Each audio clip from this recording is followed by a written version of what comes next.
شروع اللہ کا نام لے کر جو بڑا مہربان نہایت رحم والا ہے۔ مومنو،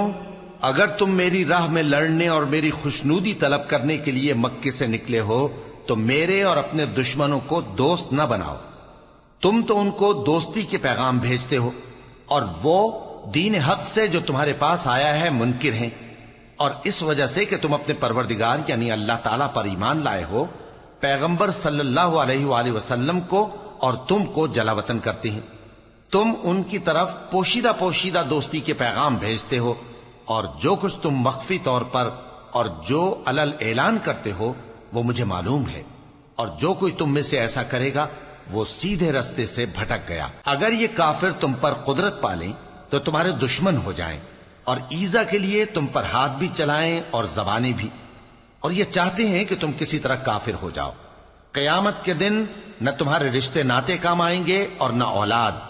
اس روز وہی تم میں فیصلہ کرے گا، اور جو کچھ تم کرتے ہو اللہ اس کو دیکھتا ہے۔ مسلمانوں، تمہیں ابراہیم اور ان کے رفقا کی نیک سیرت کو اپنانا ضروری ہے۔ جب انہوں نے اپنی قوم کے لوگوں سے کہا کہ ہم تم سے اور ان بتوں سے جن کو تم اللہ کے سوا پوجتے ہو بے تعلق ہیں،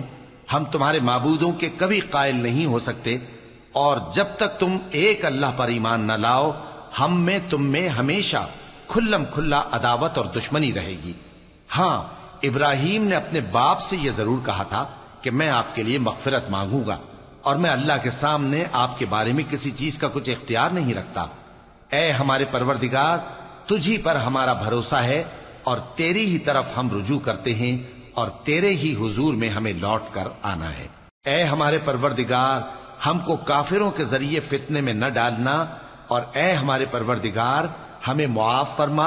بے شک تو غالب ہے، حکمت والا ہے۔ تم مسلمانوں کو یعنی جو کوئی اللہ کے سامنے جانے اور روز آخرت کے آنے کی امید رکھتا ہو اسے ان لوگوں کی نیک سیرت اپنانی چاہیے، اور جو روگردانی کرے تو اللہ بھی بے نیاز ہے، لائق حمد و ثنا ہے۔ عجب نہیں کہ اللہ تم میں اور ان لوگوں میں جن سے تم دشمنی رکھتے ہو دوستی پیدا کر دے، اور اللہ قادر ہے اور اللہ بخشنے والا ہے، مہربان ہے۔ جن لوگوں نے تم سے دین کے بارے میں جنگ نہیں کی اور نہ تم کو تمہارے گھروں سے نکالا، ان کے ساتھ بھلائی اور انصاف کا سلوک کرنے سے اللہ تم کو منع نہیں کرتا۔ اللہ تو انصاف کرنے والوں کو دوست رکھتا ہے۔ اللہ انہی لوگوں کے ساتھ تم کو دوستی کرنے سے منع کرتا ہے جنہوں نے تم سے دین کے بارے میں لڑائی کی اور تم کو تمہارے گھروں سے نکالا اور تمہارے نکالنے میں اوروں کی مدد کی، تو جو لوگ ایسوں سے دوستی کریں گے وہی ظالم ہیں۔ مومنو، جب تمہارے پاس مومن عورتیں وطن چھوڑ کر آئیں تو ان کی آزمائش کر لو، اور اللہ تو ان کے ایمان کو خوب جانتا ہے۔ سو اگر تم کو معلوم ہو کہ وہ مومن ہیں تو ان کو کفار کے پاس واپس نہ بھیجو کہ نہ یہ ان کو حلال ہیں اور نہ وہ ان کو حلال ہیں، اور جو کچھ انہوں نے ان پر خرچ کیا ہو وہ ان کو دے دو، اور تم پر کچھ گناہ نہیں کہ ان عورتوں کو مہر دے کر ان سے نکاح کر لو، اور کافر عورتوں کے ساتھ تعلقات نکاح باقی نہ رکھو، یعنی انہیں کفار کو واپس دے دو، اور جو کچھ تم نے ان پر خرچ کیا ہو تم ان سے طلب کر لو، اور جو کچھ انہوں نے اپنی عورتوں پر خرچ کیا ہو وہ تم سے طلب کر لیں۔ یہ اللہ کا حکم ہے جو تم میں فیصلہ کیے دیتا ہے،